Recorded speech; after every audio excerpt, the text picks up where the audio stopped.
महाराज जी कहते हैं कि 84 लाख योनियों के बाद ये मानव शरीर केवल इसलिए मिला है ताकि हम उस परमात्मा श्री राधा कृष्ण को पा सकें जिनसे हम बिछड़ गए हैं।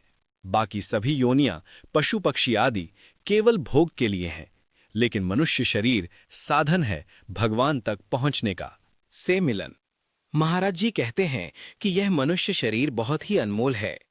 यह हमें केवल खाने पीने या भोग विलास के लिए नहीं मिला, बल्कि भगवान को पाने के लिए मिला है।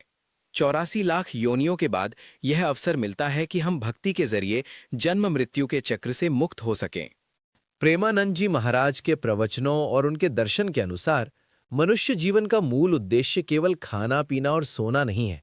उनके अनुसार इंसान इस दुनिया में क्यों आया है, उसके कुछ प्रमुख कारण ये हैं। पहला, भगवत प्राप्ति। प्रेमानंद जी हमेशा इस बात पर जोर देते हैं कि मनुष्य शरीर मिलना एक दुर्लभ अवसर है।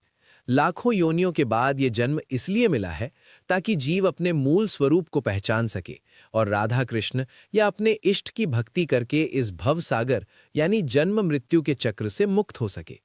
दूसरा, कर्मों का भुगतान और सुधार। हम अपने पूर्व जन्मों के संचित कर्मों को भोगने और नए शुभ कर्म करने के लिए इस धरती पर आते हैं।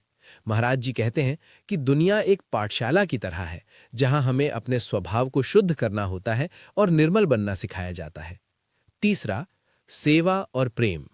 इंसान का अस्तित्व केवल स्वार्थ के लिए नहीं, बल्कि निष्काम सेवा के लिए है। दूसरों की मदद करना, दुखों को बांटना और हर जीव में भगवान का अंश देखकर उनसे प्रेम करना ही असली मानवता है।